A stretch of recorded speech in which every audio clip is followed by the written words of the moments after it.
Hello, knowledge seekers. In this episode of 20-Minute Books, we delve into The Broken Ladder by Keith Payne, a thought-provoking examination of the multifaceted impacts of economic and social inequality in contemporary society. Released in 2017, this book sheds light on how the growing wealth disparity has profound psychological and social consequences, extending far beyond simple financial metrics. Keith Payne, a professor of psychology and neuroscience at the University of North Carolina, brings his substantial expertise in the psychology of inequality to the discussion. His extensive research is complemented by features in notable publications such as The Atlantic and the New York Times.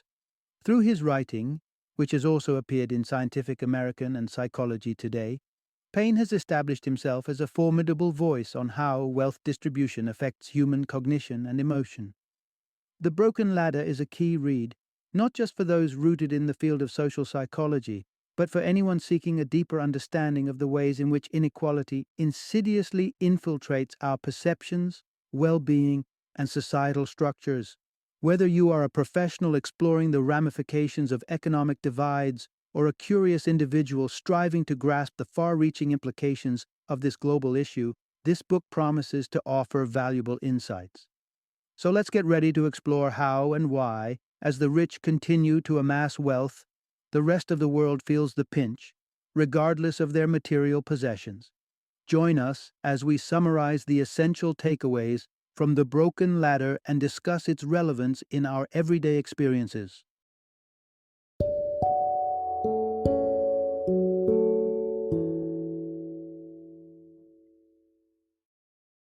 The Broken Ladder: How Inequality Affects the Way We Think, Live, and Die. Introduction. Climbing the Broken Ladder: Understanding the Deep Impact of Inequality on Society. Picture a ladder, with each rung representing a different level of society's socio-economic statuses. This ladder is broken. Those at the bottom face a treacherous climb, while the upper rungs seem out of reach for many. In The Broken Ladder, we explore not just the mechanics of this fractured system, but the profound effects this imbalance has on individuals' health, well-being, and behavior. Feeling poor isn't just a state of mind. It translates into real health outcomes, akin to the effects of physical poverty. The stress of perceived inferiority can undermine health as powerfully as the scarcity of resources. Moreover, the anxiety that comes with social comparison can spike stress hormones like cortisol, revealing a biological cost to keeping up with the proverbial Joneses. In this narrative, we'll unravel the complex web of consequences wrought by income disparity. For instance, we'll delve into the bizarre case of a grilled cheese sandwich that fetched a whopping $28,000. Why?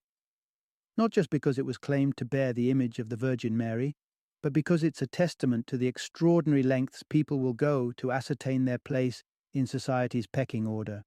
We'll also tackle the issue of stress and its connection to status, unpacking the reasons why those on lower social rungs often experience elevated stress levels that contribute to both mental and physical ailments. Lastly, we'll question the dramatic wage gaps in fields like professional sports, contemplating whether the star players in Major League Baseball truly need to earn exponentially more than their fellow athletes, or even than some small nation's GDP. The Broken Ladder goes beyond mere numbers and statistics. It's about the stories behind the figures, the human element within the data, and the invisible threads that weave through the fabric of society, threads tightened by inequality's relentless pull. Join us as we reveal the unseen yet powerful forces at play in a world where the ladder to success is not just steep, but often broken. Part 1. Perceived Poverty and its Relative Nature to Our Social Surroundings. Imagine stepping into the grand halls of a historical palace. The ornate tapestries, regal ambiance, and sheer magnificence could make anyone feel like royalty. Yet, if we ponder Louis XIV's life without the conveniences of modern living, no streaming services, smartphones, or even central heating, we might realize the Sun King wasn't living quite so luxuriously by today's standards. What matters in this narrative isn't the actual absence of luxury, but our perception of wealth and poverty in relation to those around us. The startling truth is that feelings of poverty aren't always an accurate reflection of one's financial status. Studies show that a mere 20% of individuals who perceive themselves as poor actually fall below the poverty line. Thus, we're left to question, why do a vast majority consider themselves impoverished despite having moderate to high incomes? For context, let's consider a family physician with an annual income of $200,000. She enjoys a spacious home, reliable transportation, and a plethora of material goods. Seemingly, she lacks nothing. But when comparing her assets to her neighbor, a neurosurgeon with an income of $800,000, she may suddenly perceive herself as economically inferior. She may even feel as though she's living from paycheck to paycheck, a sentiment that seems absurd, yet is relatively common. Now, let's turn the mirror towards ourselves. If asked about our income, we can likely provide a straightforward answer. But if questioned about whether we make enough money, the response becomes more complex. What does enough truly encompass? Unlike the physical sensation of hunger that alerts us to our need for food, we lack an innate gauge for financial sufficiency. The only parameter we have is comparison. Do we possess less impressive material goods than our peers? Do they navigate financial hardships with more ease? These comparisons shape our own sense of economic fulfillment and sow the seeds of perceived poverty, regardless of the numbers in our bank accounts. As we journey further, we will explore how these perceptions influence not just our individual sense of self, but also the societies we construct and inhabit. We'll see the profound impact of feelings of poverty on our lives and the broader implications for social dynamics and community health. Part 2. The hidden cost of relative deprivation. It's not about being poor, it's about feeling poorer than others. Did you know that simply feeling poorer than others can bring a host of unwelcome experiences? It's a phenomenon that can lead to mental and physical health issues that one might assume are reserved for those in actual poverty. But it's not necessarily about what's in your wallet.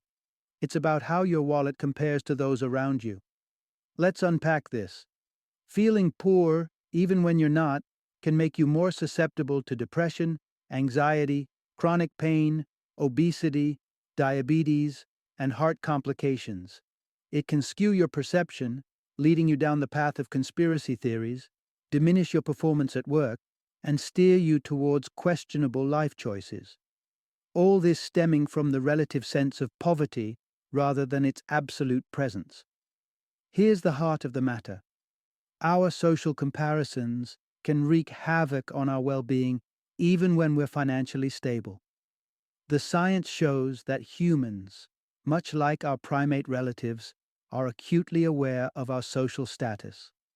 We're wired to measure ourselves against others, and when we perceive an imbalance, it stings. Just look at studies with monkeys.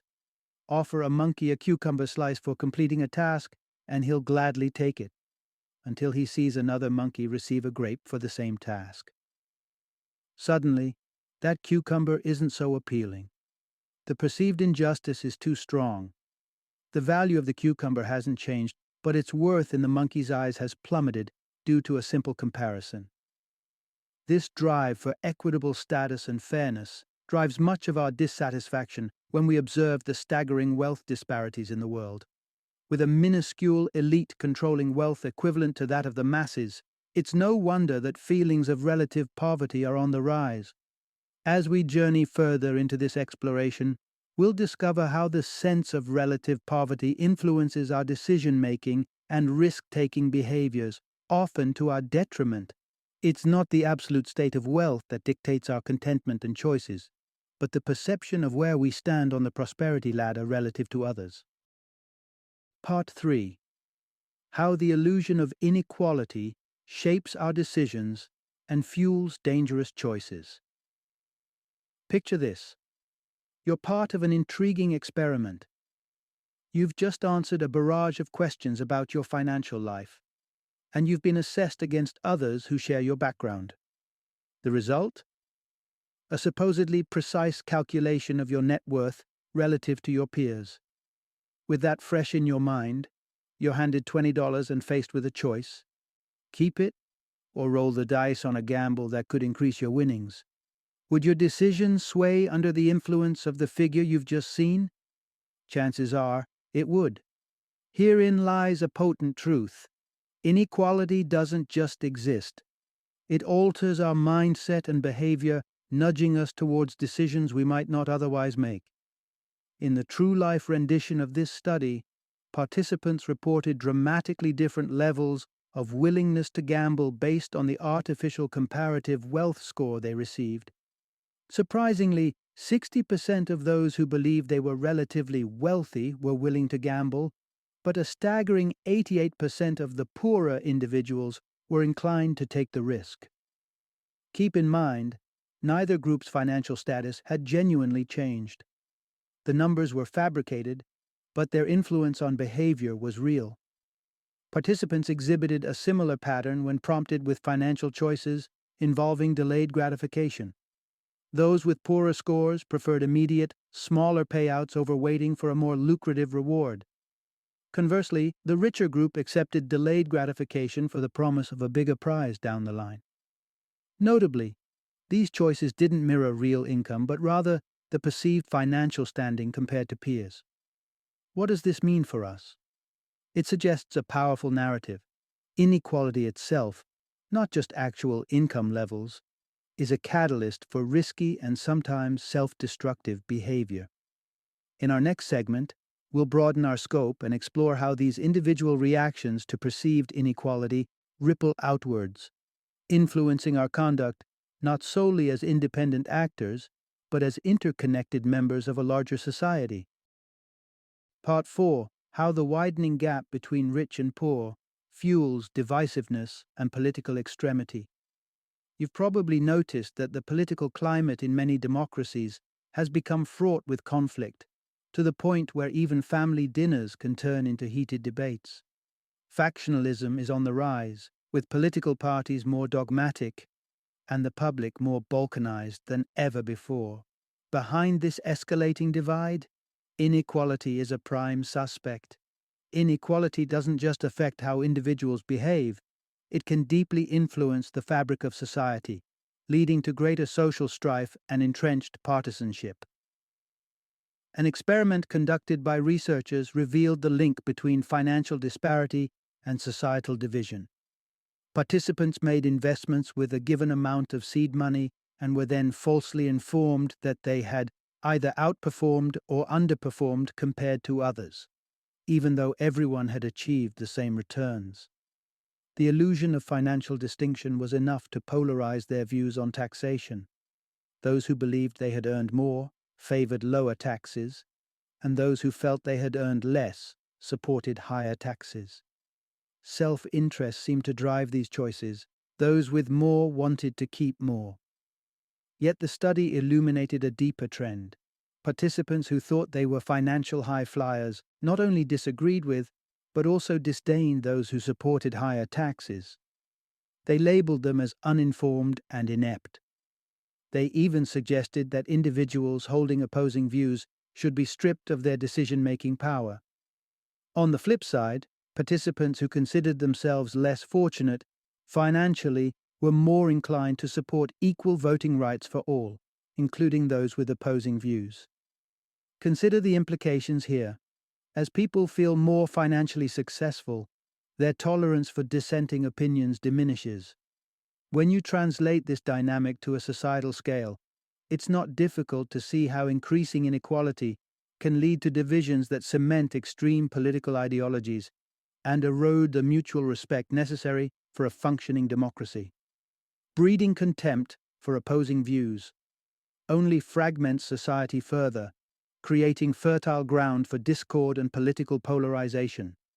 As the gap widens between the rich and the poor, we witness an escalation in societal rifts, driving the narrative that inequality isn't just an economic challenge, but a threat to the cohesive operation of our democracies. Part 5: Equality's role in the health and well-being of a nation's citizens. It's commonly understood that affluent nations boast higher life expectancies and better overall health compared to their less wealthy counterparts. Similarly, within these prosperous realms, personal wealth often correlates with health outcomes. However, there's an under-recognized factor at play in such countries. An individual's perceived social status often predicts their health more accurately than their actual income level.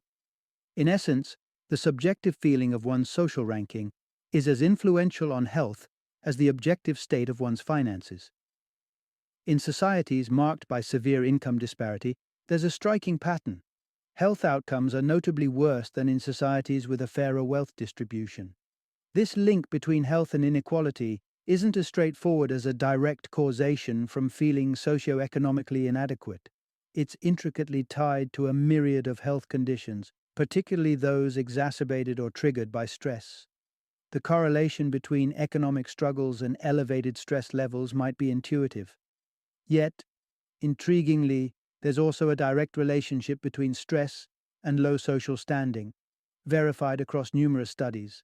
To illustrate, consider an animal study from Wake Forest University involving monkeys.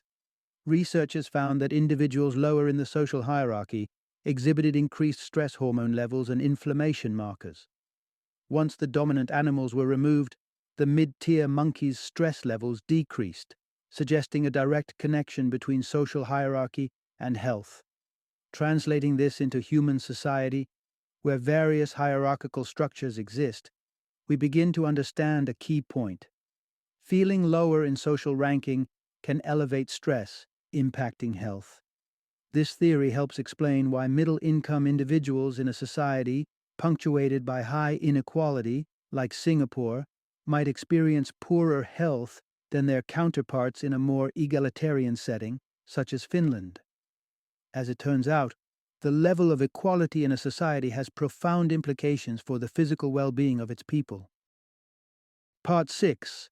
How disparities cloud our judgment and feed into our search for meaning. Let's imagine you've got $28,000 in your pocket. The possibilities seem endless. Yet, back in 2004, one individual used such a sum to purchase something quite unusual: a grilled cheese sandwich believed to bear the image of the Virgin Mary. Instances of seeing sacred figures in mundane objects aren't as rare as you might think, and there's a curious connection between these occurrences and social inequality. When disparities in power and wealth escalate, they warp our grasp of reality. This phenomenon is known as pareidolia, the human tendency to perceive significant patterns or images in random or vague stimuli. It's a tendency that tends to flourish among those who feel they occupy a lower social status. The reason is tied to a sense of powerlessness. Those at the bottom generally have less control over their lives than those at the top. The illusion of patterns provides a semblance of order in a chaotic world. Psychologists Jennifer Whitson and Adam Galinsky set out to analyze this link between feelings of powerlessness and pareidolia. In their study, participants were prompted to reflect on moments when they felt either completely in control or utterly out of control. Afterwards, they were shown ambiguous images and told to identify concealed pictures which, unbeknownst to them, did not exist. Those dwelling on powerlessness were significantly more prone to insist they saw images within these random patterns. The implications extend beyond harmless misinterpretations. The same experiment showed that people who felt disempowered were more inclined to buy into conspiracy theories. This suggests a sobering truth as the gap widens between the haves and the have-nots. The propensity for finding false patterns and sinister designs could amplify. What starts as a quirky anecdote about a sacred image on toast points to a much deeper issue. There's a real danger when large segments of the population become more susceptible to theories that weave reality out of the unreal. It's a testament to how profoundly economic and social disparities can imprint upon our collective consciousness, shaping not only how we see the world, but also how we interpret its underlying truths. Part 7. When income disparity climbs, workplace morale and performance plummet. As you clock in for another day on the job, you might not think about it, But your workplace is a microcosm of society's broader structure, often organized as a hierarchy. Traditional business wisdom tells us that hierarchical structures motivate employees, providing clear paths for advancement and financial reward. Yet, modern data suggest that while inequalities might once have spurred ambition, today's vast income disparities are sowing discord and undercutting performance. This brings us to a paradox. Inequality is not only dampening work satisfaction, but actually sabotaging productivity. Consider the sacred turf of Major League Baseball, a field where income disparity is as stark as the lines demarcating foul and fair territory. Over an 8-year stretch, economist Matt Bloom scrutinized the performance of every baseball team. Common sense may dictate that teams with the largest pay gaps, where a few stars earn astronomical sums, would excel due to the perceived motivational effect of high earnings. Contrarily, Bloom discovered these teams often fared worse. The presence of heavy pay imbalances sapped team spirit and even diminished the performance of the star players. When earnings were more evenly distributed, the overall team morale appeared to boost everyone's game, including that of the highest earners. It's not just on the baseball diamond where inequality strikes out. In typical workplaces, the prevalent anxiety isn't clustered at the top with high-flying executives, but rather pervades the ranks of middle and entry-level employees. With executive salaries skyrocketing and lower-tier wages stalling, it's the people at the heart of the company, the majority, who are increasingly fraught with stress. This isn't just a matter of frayed nerves, it affects how well the company functions as a whole. The inevitable question arises, isn't there a better way to structure our workplaces? One where motivation isn't driven by towering income disparities, but rather by equitable treatment and shared success. With the evidence pointing to better outcomes in more evenly balanced environments, perhaps it's time to rethink our hierarchical norms. Part 8. Transforming Despair into Action. Strategies for coping with and reducing inequality. The shadow of income inequality looms large over our society, and it may seem as though the situation is worsening. It's weighing down on our collective well-being, making us sick, sad, and at odds with one another. From the impoverished to the well-off, the pervasive sense of insufficiency is palpable. But don't lose heart. There's a glimmer of hope and actionable steps we can take. Yes, we can take active measures to not only address, but also alleviate the harsh side effects of rampant inequality. Start with these dual objectives. First, strive for societal change to lessen inequality. Second, refine the lens through which we view our accomplishments in comparison to others. Political transformation is critical for the long haul. This means engaging in societal organization, casting informed votes, and pushing legislators towards policies that redistribute wealth more evenly. It's a formidable endeavor that requires time and tenacity. But there are immediate, personal changes you can employ. Learn to identify moments of unhelpful comparison and deliberately opt for healthier benchmarks. Celebrate your current assets instead of dwelling on deficits. Reframe your comparisons internally. How have you grown or improved over the last decade? Another effective technique is to critically assess your social environment. If your usual circle accentuates feelings of inadequacy, it may be time to expand your horizons. Perhaps the most powerful tool is to reflect on your core values. Spare a few minutes to jot down what genuinely holds importance in your life. Are these factors tied to a quest for social advancement? Probably not. Actively contemplating your true priorities can be a potent remedy against the involuntary impulse to measure your self-worth against others. Only then might we find ourselves equipped to confidently answer the looming question: do I earn enough? And beyond that, unite with others in pursuit of a society that champions equality. With personal introspection and collaborative effort, we can make strides towards a fairer, more balanced world. Final summary. We find ourselves navigating a world where extremes of wealth and poverty exist side by side, where a mere sliver of the population controls resources on par with that of billions. It creates a chasm that does more than delineate the haves from the have-nots. It actively disintegrates social cohesion and trust, fostering a breeding ground for discontent on multiple fronts.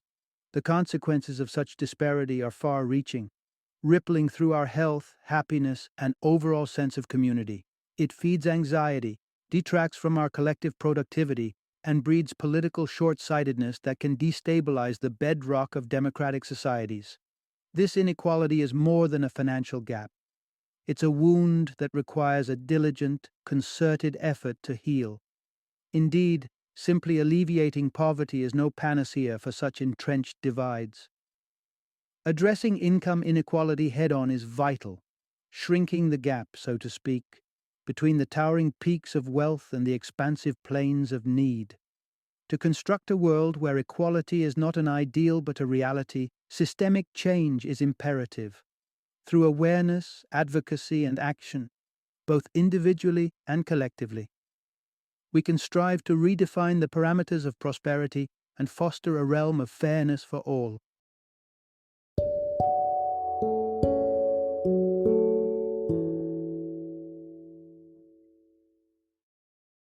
Thank you for joining me today on this journey of learning and discovery as we explored the insights of another thought-provoking book in our growing library of knowledge.